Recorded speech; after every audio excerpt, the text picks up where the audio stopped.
بسم الله الرحمن الرحيم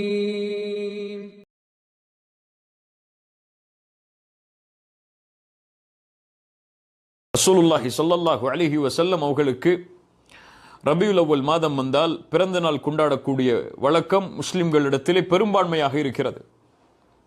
கேட்கக்கூடிய கேள்வி, ரசூலுல்லாஹி ஸல்லல்லாஹு அலைஹி வஸல்லம் அவர்களுக்கு பிறந்த நாள் கொண்டாடலாமா கூடாதா என்பதெல்லாம் வேறு முதலில். ஆனால் நீங்கள் செய்யக்கூடிய முறை என்ன? இன்று முஸ்லிம்களிடத்திலே அதிகமாகிவிட்ட ஒரு மோசமான பழக்கம் என்ன? பள்ளிவாசலில் உட்கார்ந்து கொண்டு நீங்கள் பார்த்திருக்கலாம் பல வீடியோக்களில், ரசூலுல்லாஹி ஸல்லல்லாஹு அலைஹி வஸல்லம் அவர்களுக்கு பிறந்த நாள் கொண்டாடுகிறோம் என்று கேக் வைத்து லைட் எல்லாம் வைத்து அதை வெட்டி ஹாப்பி பர்த்டே ரசூலுல்லாஹ் என்று சொல்கிறார்கள். மஆதல்லாஹ் இயாது பில்லாஹ். இது யாருடைய கலாச்சாரம்? யார் இதற்கு அனுமதி அளித்தது? எந்த நபித்தோழர் ரசூலுல்லாஹி ஸல்லல்லாஹு அலைஹி வஸல்லம் உங்களுடைய பிறந்த நாளை கொண்டாடுமாறு கூறினார்? எந்த இமாம்? இமாம் ஷாஃபிஈ, இமாம் அபூ ஹனீஃபா, இமாம் மாலிக், அஹ்மத் பின் ஹம்பல் ரஹிமஹுமுல்லாஹ், இத்தனை இமாம்களில் யார் ரசூலுல்லாஹி ஸல்லல்லாஹு அலைஹி வஸல்லம் உங்களுடைய பிறந்த நாளை முக்கியத்துவப்படுத்தினார்கள்? ஏன் ரபியுல் அவ்வல் மாதம் ரசூலுல்லாஹி ஸல்லல்லாஹு அலைஹி வஸல்லம் அவங்களுடைய பிறந்த மாதம் மட்டும்தானா? ஒன்று தெரியுமா? ரசூலுல்லாஹி ஸல்லல்லாஹு அலைஹி வஸல்லம் பிறந்த மாதம் எதில் என்று கூட அறிஞர்கள் மத்தியில் பல கருத்து வேறுபாடு உண்டு. ஆனால் ரசூலுல்லாஹி ஸல்லல்லாஹு அலைஹி வஸல்லம் இறந்த மாதம் ரபியுல் அவ்வல் மாதம். ரசூலுல்லாஹி ஸல்லல்லாஹு அலைஹி வஸல்லம் இறந்த மாதம் ரபியுல் அவ்வல் மாதம். அவருடைய பிறப்பை விட இறப்பு சோகமான ஒரு விஷயம் இல்லையா? அதுவும் நபியுடைய இறப்பு, இறக்கப்பட்ட மாதம், கேக் வைத்து ஆடல் பாடல்களோடு ஹூ ஹூ என்று சில தக்பீர் தஸ்பீஹுடைய முழக்கங்களோடு யார் வழிமுறை செய்த செயல் என்று கூட அறியாமல் பல முஸ்லிம்கள் செய்யக்கூடியதை பார்க்கிறோம். கேள்வி ஒன்றுதான், யார் அனுமதித்தது? இது நன்மை என்று நீங்கள் செய்தால் இந்த நன்மை ரசூலுல்லாஹி ஸல்லல்லாஹு அலைஹி வஸல்லம் அவர்களால் அனுமதிக்கப்பட்ட நன்மையா? ஒரு செய்தியை கேளுங்கள். சயீத் இப்னு முஸையிப் ரஹிமஹுல்லா ஒரு மிகப்பெரிய அறிஞர், தாபிஈ, ஹதீஸ் தஃப்சீர் கலையில் மிக மூத்த அறிஞர், சஹாபாக்களுடைய பல சஹாபாக்களின் மாணவர். ஒரு முறை பள்ளிக்கு செல்கிறார்கள். ஃபஜ்ருடைய தொழுகைக்கு பிறகு அமர்ந்திருக்கிறார்கள். ஒரு மனிதர் வேக வேகமாக ஃபஜ்ருடைய தொழுகைக்கு பிறகு வருகிறார். தொழுது கொண்டே இருக்கிறார். 2 ரக்காஅத்திற்கு மேலாக பல சுஜூத், பல ருக்கூஐ செய்து கொண்டே இருக்கிறார். சயீத் இப்னு முஸையிப் அவரை அழைத்தார்கள். அழைத்து சொன்னார்கள், தோழரை என்ன செய்கிறாய்? ரசூலுல்லாஹி ஸல்லல்லாஹு அலைஹி வஸல்லம் இப்படி அதிகமாக ஃபஜ்ருடைய தொழுகைக்கு பிறகு தொழுததை நான் பார்த்ததில்லையே, நான் கேள்விப்பட்டதில்லையே, அப்படி ஹதீஸ் இல்லையே. அப்போ அந்த மனிதர் கேட்டார், யாபா முஹம்மத், யுஅzzபனி அல்லாஹு அலா ஸலா, நான் தொழுகிறேன் பள்ளிவாசலில், இந்த தொழுகைக்காக அல்லாஹ் என்னை தண்டிப்பானா? நன்மை தானே செய்கிறேன், தொழ தானே செய்கிறேன், இதுக்காக அல்லாஹ் என்ன தண்டிப்பானா? சயீத் இப்னு முஸையிப் ரஹிமஹுல்லாஹ் சொன்னார்கள், காலலா, தொழுவதால் எல்லாம் அல்லாஹ் உன்னை தண்டிக்க மாட்டான். தொழுகை எல்லாம் தண்டனைக்குரிய அமல் அல்ல. நீங்கள் செய்யக்கூடிய தஸ்பீஹ் எல்லாம் தண்டனைக்குரிய அமல் அல்ல. வலாக்கின் யுஅذிபுக அலா ஹிலாஃபிஸ் சுன்னஹ், ரசூலுல்லாஹ்வுடைய வழிமுறைக்கு நீங்கள் மாற்றம் செய்வதால் அல்லாஹ் தண்டிப்பான். ரசூலுல்லாஹ் அனுமதிக்காத முறையில் நீங்கள் ஃபஜ்ருக்கு பிறகு இவ்வளவு ரக்அத்துகள் தொழுவதால் அல்லாஹ் தண்டிப்பான். தொழுவதால் தண்டனைகள். ஆனால் ஹிலாஃபுஸ் சுன்னஹ், சுன்னாவிற்கு மாற்றம் செய்வதால், நீங்கள் ரசூலுல்லாவை புகழ்வது தவறல்ல, ஆனால் அது முறை அமைக்கப்பட்ட முறை அல்லாத வேறு முறையில், எந்த நபித்தோழரும் காட்டாத வழிமுறையில் செய்வதுதான் தவறு. ஏராளமான உதாரணங்களை நபித்தோழர்களுடைய வாழ்க்கையிலும் இன்னும் அறிஞர்களுடைய வாழ்க்கையிலும் இதற்கு உதாரணமாக சொல்லலாம். சஹாபாக்களுடைய வாழ்க்கையில் ஒரு நிகழ்வு நடக்கிறது. அந்த நிகழ்வை உங்களுக்கு குறிப்பிட்டால் நான் மேலே சொன்ன அந்த முன்னுரைகள் எல்லாம் உங்களுக்கு தெளிவாக புரிய வரும். அபுல் மூஸா அல் அஷ்அரி ரலியல்லாஹு அன்ஹு கூஃபாவிற்கு ஒரு முறை செல்கிறார்கள். கூஃபாவிற்கு சென்று ஒரு பள்ளிவாசலில் உள்ளே நுழைகிறார்கள்.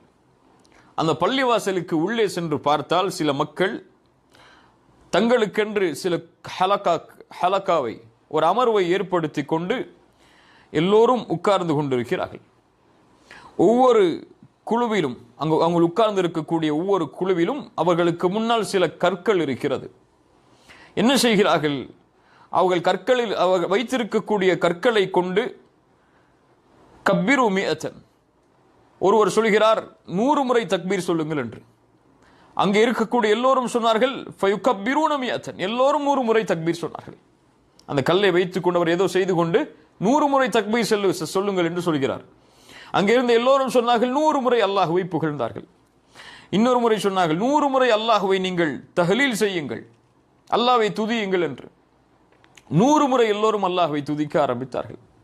அதற்கு பிறகு தஸ்பீஹ் செய்யுங்கள், சுப்ஹான் அல்லாஹ் என்று சொல்லுங்கள் என்று அவர் அந்த கற்களை உயர்த்தி சொன்னார். அங்கிருந்த எல்லோரும் சுப்ஹான் அல்லாஹ் என்று சொன்னார்கள். ஒருவர் அந்த ஹலக்காவில் உட்கார்ந்து கொண்டு ஒருவர் சுப்ஹான் அல்லாஹ் என்று 100 முறை சொல்கிறார். எல்லோரும் சொல்கிறார்கள் அல்லாஹு அக்பர் என்று ஒருவர் சொல்கிறார். எல்லோரும் சொல்கிறார்கள் அல்ஹம்துலில்லாஹ் என்று சொல்கிறார். எல்லோரும் சொல்கிறார்கள். இது அந்த நபித்தோழருக்கு ஒரு ஆச்சரியத்தை ஏற்படுத்தியது. உடனடியாக கூஃபாவில் இருக்கக்கூடிய நபித்தோழர்களில் மிகுந்த அல்லாஹ்வுடைய தூதரோடு நெருக்கத்தில் இருந்த நபித்தோழர் யார் என்று பார்க்கிறார். யாரை சந்திக்கிறார் என்றால் அப்துல்லா இப்னு மஸ்ஊத் ரலியல்லாஹு அன்ஹு. சுப்ஹானல்லாஹ். அப்துல்லா இப்னு மஸ்ஊதை சந்திக்கிறார். அபுல் மூசா அல்-அஷ்அரி சந்தித்து சொல்கிறார். அபுல் மூசா அல்-அஷ்அரி அவர்கள் அப்துல்லா இப்னு மஸ்ஊதை சந்தித்து சொல்கிறார்கள், யா அப்துல்லா, நான் இப்படி ஒரு இடத்திற்கு சென்றேன், ஒரு பள்ளிக்கு சென்றேன். அங்கே சில மக்கள் உட்கார்ந்து கொண்டு கற்களை வைத்துக் கொண்டு 100 முறை தஸ்பீஹ் சொல்கிறார்கள், 100 முறை அல்ஹம்துலில்லாஹ் சொல்கிறார்கள், 100 முறை அல்லாஹ்வை புகழுமாறு சொல்கிறார்கள். எல்லோரும் அதையே பின்பற்றி வருகிறார்கள். அப்துல்லா இப்னு மஸ்ஊத் ரலியல்லாஹு அன்ஹு அபுல் மூசா அல்-அஷ்அரியை பார்த்து கேட்டார்கள், நீ என்ன சொன்னாய் அவர்களிடத்தில்? நீ என்ன சொன்னாய் அவர்களிடத்தில்? அபுல் மூசா அல்-அஷ்அரி கண்ணியத்தோடு சொன்னார், மா குல்து லஹும் ஷைஅன், நான் எதையும் சொல்லவில்லை. இன்திதார ரஅயிக், நான் உங்களுடைய கருத்து என்ன இதில் என்பதை தெரிந்து கொண்டுதான் அவர்கள் நான் சந்திப்பதாக இருக்கிறேன். அவர்கள் செய்வது சரியா தவறா என்பதை பற்றி எந்த கருத்தும் நான் சொல்லவில்லை. என்னை விட உயர்ந்தவர்கள் நீங்கள், உங்களுடைய கருத்தை தெரிந்து கொண்டு அந்த இடத்தில் சென்று அவர்களுக்கு நான் அதை விளக்கலாம் என்று இருக்கிறேன் என்று சொன்னவுடன் அப்துல்லா இப்னு மஸ்ஊத் ரலியல்லாஹு அன்ஹு உடனடியாக அந்த நபித்தோழரை அழைத்துக் கொண்டு அந்த பள்ளிக்கு செல்கிறார்கள். அந்த மக்களை பார்க்கிறார்கள். பார்த்து சொன்னார்கள், வல்லதி நஃப்ஸி பியதி, வல்லதி நஃப்ஸி பியதி, என்னுடைய உயிர் யாரின் கரத்தின் மீது இருக்கிறதோ அவன் மீது சத்தியமிட்டு சொல்கிறேன், நீங்கள் செல்லக்கூடிய இந்த பாதை முஹம்மது ரசூலுல்லாஹ் ஸல்லல்லாஹு அலைஹி வஸல்லம் பயணிக்காத பாதை. என்ன செய்து கொண்டிருக்கிறார்கள்? சுப்ஹானல்லாஹ் 100 முறை சொல்கிறார்கள், அல்ஹம்துலில்லாஹ் 100 முறை சொல்கிறார்கள், அல்லாஹ் அக்பர் 100 முறை சொல்கிறார்கள். ஆனால் சில கற்களை வைத்துக் கொண்டு ரசூலுல்லாஹி ஸல்லல்லாஹு அலைஹி வஸல்லம் இல்லாத ஒரு பாதையில் உங்களை நான் பார்க்கிறேன், அல்லது நீங்கள் வழிகேட்டை திறந்து விடுவதை நான் பார்க்கிறேன் என்று சொன்னார்கள். சுப்ஹானல்லாஹ். அப்போது அங்கே இருந்த மக்கள் சிலர் சொன்னார்கள், வல்லாஹி யா அபா அப்துர் ரஹ்மான் மா அரதனா இல்லல் கைர், அபு அப்துர் ரஹ்மானே, நாங்கள் நலவை தவிர எதையும் நாடவில்லை, நாங்கள் செய்வது நன்மைக்காகத்தான், வேற எதற்காகவும் செய்யவில்லை நாங்கள் இதை. அப்போ அப்துல்லா இப்னு மஸ்ஊத் ரலியல்லாஹு அன்ஹு அவர்கள் சொன்னார்கள், வகம் மின் முரீதின் லில் கைரி லம் யுஸீபஹு, எத்தனையோ மக்கள் நலவை நாடுகிறார்கள், ஆனால் அதை அவர்கள் பெற்றுக்கொள்வதில்லை. என்ன சொல்ல வருகிறார்கள்? நீங்கள் நலவு என்று செய்யக்கூடிய இந்த செயலுக்காக அல்லாஹ் நலவை தந்து விட மாட்டான். நீங்கள் செய்யக்கூடிய இந்த செயல் ரசூலுல்லாஹி ஸல்லல்லாஹு அலைஹி வஸல்லம் அனுமதித்த செயலா, அல்லாஹ் அமைத்த அந்த சிராத்துல் முஸ்தகீமுடைய பாதையின் செயலா, அல்லாஹ் அமைத்த இந்த மார்க்கத்துடைய பாதையின் செயலா, அது இருந்தால்தான் அல்லாஹ் கூலி தருவான். நீங்கள் செய்வது நன்மையாக இருந்தாலும் சரி, அது எந்த நன்மையின் செயலை தரக்கூடிய செயலாக இருந்தாலும் சரி, தூதர் செய்யாத ஒன்றை எப்படி செய்வீர்கள்? நீங்கள் தூதர் வழிகாட்டாத ஒன்றை எப்படி வழிகாட்டுவீர்கள்? ஒரு அமல் அல்லாஹ்விடத்தில் அங்கீகரிக்கப்பட வேண்டும் என்றால், நாம் செய்யக்கூடிய தொழுகை, தஸ்பீஹ், துஆ எதுவாக இருக்கலாம், எல்லா அமல்களும் அல்லாஹ்விடத்தில் அங்கீகரிக்கப்பட வேண்டும் என்றால் இரண்டு நிபந்தனை தான். ஒன்று, அது அல்லாஹ்விற்காக செய்யப்பட வேண்டும், அல்லாஹ்வின் முகத்தை நாடி செய்யப்பட வேண்டும், அதில் மாற்று கருத்தில்லை. ஆனால் அது மட்டும் போதாது. அல்லாஹ்விற்காக ஒருவர் எதை வேண்டுமானாலும் செய்துவிட முடியாது. அல்லாஹ்விற்காக இருக்க வேண்டும். அதை அல்லாஹ்வுடைய தூதர் முஹம்மது ரசூலுல்லாஹ் ஸல்லல்லாஹு அலைஹி வஸல்லம் வழிகாட்டி இருக்க வேண்டும். அப்படி அல்லாஹ்வுடைய தூதர் ஸல்லல்லாஹு அலைஹி வஸல்லம் வழிகாட்டினால்தான் அந்த செயல் அல்லாஹ்வுடைய மார்க்கத்தில் அங்கீகரிக்கப்படும். அது இல்லாமல் எத்துணை நலவு என்று ஒருவர் எந்த அமலை செய்தாலும் சரி, அதை அல்லாஹ் ரப்புல் ஆலமீன் அங்கீகரிக்க மாட்டான். சஹாபாக்களுடைய புரிதலை பாருங்கள். நம்மை பொறுத்தவரை தஸ்பீஹ் தானே செய்கிறார், தக்பீர் தானே செய்கிறார், அல்லாஹ்வை புகழத்தானே செய்கிறார்கள் ஒன்றாக உட்கார்ந்து கொண்டு. ஆனால் நபித்தோழர்கள் பார்த்தது, நீங்கள் அல்லாஹ்வை இந்த முறையில் புகழ்வதற்கு ரசூலுல்லாஹ் அனுமதித்தார்களா? அல்லாஹ்வை இந்த முறையில் தஸ்பீஹ் செய்வதற்கு கற்களை கொண்டு அல்லாஹ்வுடைய தூதர் அனுமதித்தார்களா? அனுமதிக்காத ஒரு செயலை நீங்கள் செய்து கொண்டிருக்கிறீர்கள், வழிகேட்டின் வாசலை திறப்பதை பார்க்கிறேன் என்று அப்துல்லா இப்னு மஸ்ஊத் ரலியல்லாஹு அன்ஹு அவர்களை பார்த்து சொன்னார்கள். அவர்கள் சொன்னார்கள், நாங்கள் நலவைத்தானே செய்கிறோம் என்று. இன்று குர்ஆன் சுன்னாவுக்கு மாற்றமான பல செயல்களை செய்யக்கூடியவர்களுடைய வாயிலிருந்து வரக்கூடிய வார்த்தையும் இதுதான். அவர்கள் சொல்கிறார்கள், எல்லோரும் நாங்கள் நன்மையைத்தானே செய்கிறோம். கேட்கக்கூடிய கேள்வி, ரசூலுல்லாஹி ஸல்லல்லாஹு அலைஹி வஸல்லம் அவர்களுக்கு பிறந்த நாள் கொண்டாடலாமா கூடாதா என்பதெல்லாம் வேறு முதலில். ஆனால் நீங்கள் செய்யக்கூடிய முறை என்ன? இன்று முஸ்லிம்களிடத்திலே அதிகமாகிவிட்ட ஒரு மோசமான பழக்கம் என்ன? பள்ளிவாசலில் உட்கார்ந்து கொண்டு, நீங்கள் பார்த்திருக்கலாம் பல வீடியோக்களில், ரசூலுல்லாஹி ஸல்லல்லாஹு அலைஹி வஸல்லம் அவர்களுக்கு பிறந்த நாள் கொண்டாடுகிறோம் என்று கேக் வைத்து லைட் எல்லாம் வைத்து அதை வெட்டி ஹாப்பி பர்த்டே ரசூலுல்லாஹ் என்று சொல்கிறார்கள். மஆதல்லாஹ் இயாது பில்லாஹ். இது யாருடைய கலாச்சாரம்? இப்னு மஸ்ஊத் ரலியல்லாஹு அன்ஹுமா அவர்கள் அந்த சமூகத்தை பார்த்து அவர்களிடத்திலே இந்த செய்தியை கூறிவிட்டு கிளம்பி சொல்லும் பொழுது சொன்னார்கள், ரசூலுல்லாஹி ஸல்லல்லாஹு அலைஹி வஸல்லம் என்னிடத்திலே சொல்லி இருக்கிறார்கள், ஒரு கூட்டம் யக்ரஊனல் குர்ஆன், நன்றாக கேளுங்க இந்த ஹதீஸை, குர்ஆனை ஓதுவார்கள், லா யுஜாவிசு தராக்கியஹும், அது அவர்களுடைய தொண்டைக்கு கீழே இறங்காது. குர்ஆனை ஓதுவார்கள், அது அவர்களுடைய தொண்டைக்கு கீழே இறங்காது.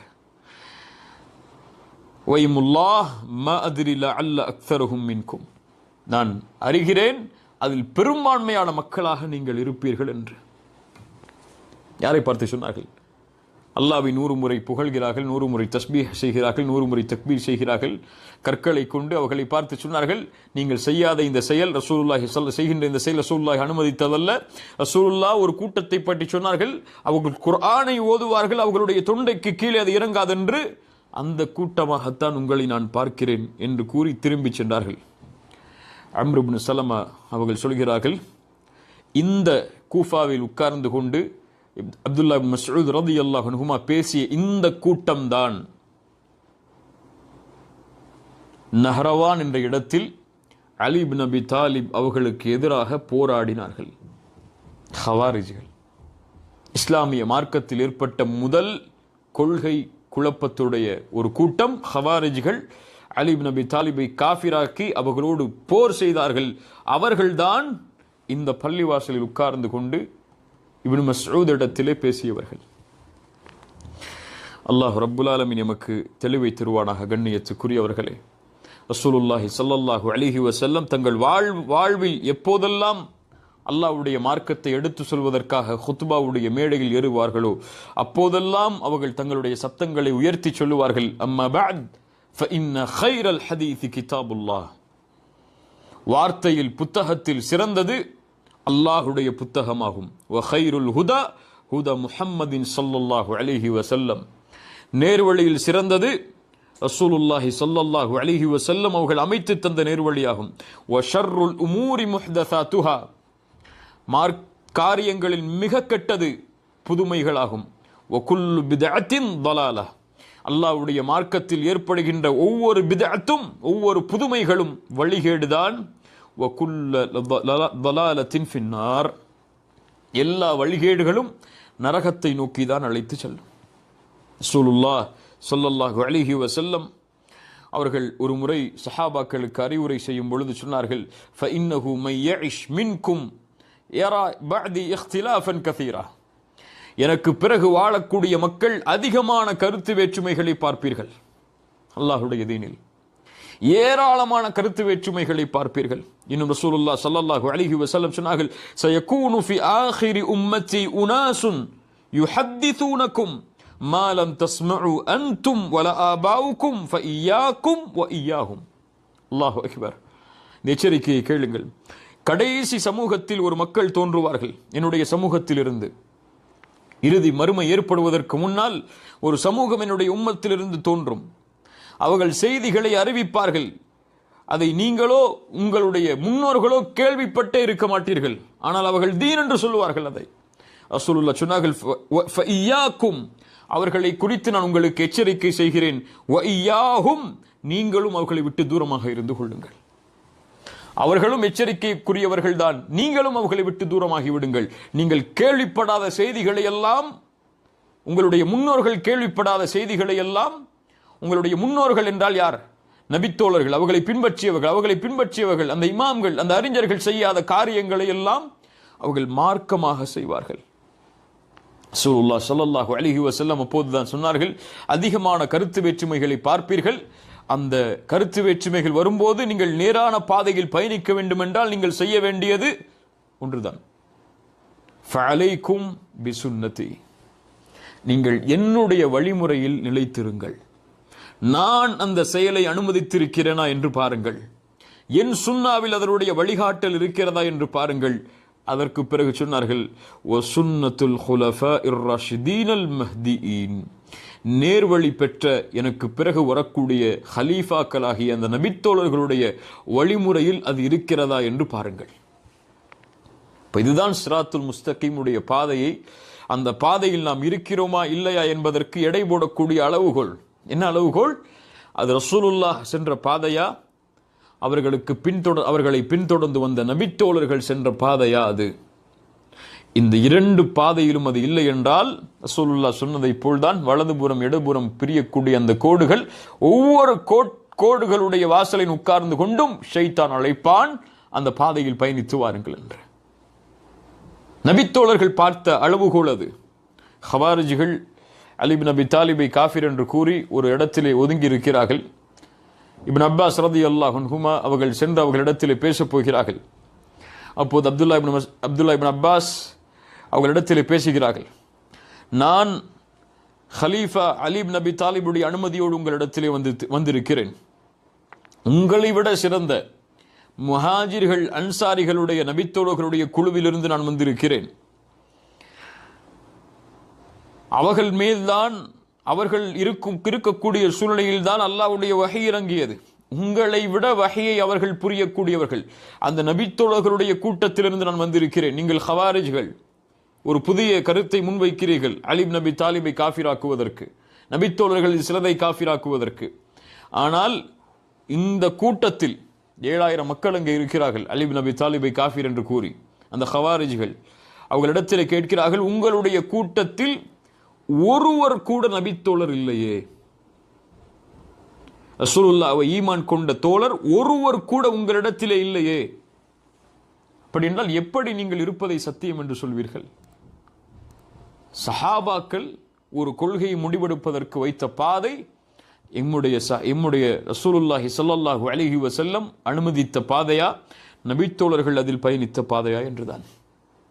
கண்ணியத்துக்குரியவர்களே, وَكَذَلِكَ جَعَلْنَاكُمْ أُمَّةً وَسَطًا, இது நடுநிலையான சமூகம். இந்த சமூகம் குர்ஆன் ஒன்றை சொன்னால் செய்யும், சுன்னா ஒன்றை சொன்னால் செய்யும். குர்ஆன் ஒன்றை தடுத்தால் செய்யாது, சுன்னா ஒன்றை தடுத்தால் செய்யாது. அந்த குர்ஆன் சுன்னாவில் வழிகாட்டப்படாத எந்த ஒரு செயலும் நன்மையாக இருக்காது. அது நன்மையாக கருதி ஒருபோதும் இந்த சமூகம் செய்யாது. உம்மத்த வஸத்தா, இது நடுநிலையான சமூகம். ரசூலுல்லாஹி ஸல்லல்லாஹு அலைஹி வஸல்லம் சொன்னார்கள், தரக்துக்கும் அலல் பைதா லைலுஹா கனஹாரிஹா, உங்களை வெளிச்சமாக இருக்கக்கூடிய ஒரு பாதையில் விட்டு செல்கிறேன். குர்ஆன் சுன்னாவில் அதனுடைய இரவும் பகலை போன்றுதான். அதில் எதுவும் மூடல் கிடையாது, எதுவும் மறைக்கப்பட்டது கிடையாது, எல்லாம் முழுமையாக்கப்பட்டது. அல் யௌம அக்மல்து லக்கும் தீனக்கும் வ அத்மம்து அலைக்கும் நிஅமதி வ ரதீது லக்குமுல் இஸ்லாம் தீனா, அப்படிப்பட்ட மார்க்கத்தில் உங்களை நான் விட்டு செல்கிறேன் என்று ரசூலுல்லாஹ் ஸல்லல்லாஹு அலைஹி வஸல்லம் அவர்கள் சொன்னார்கள்.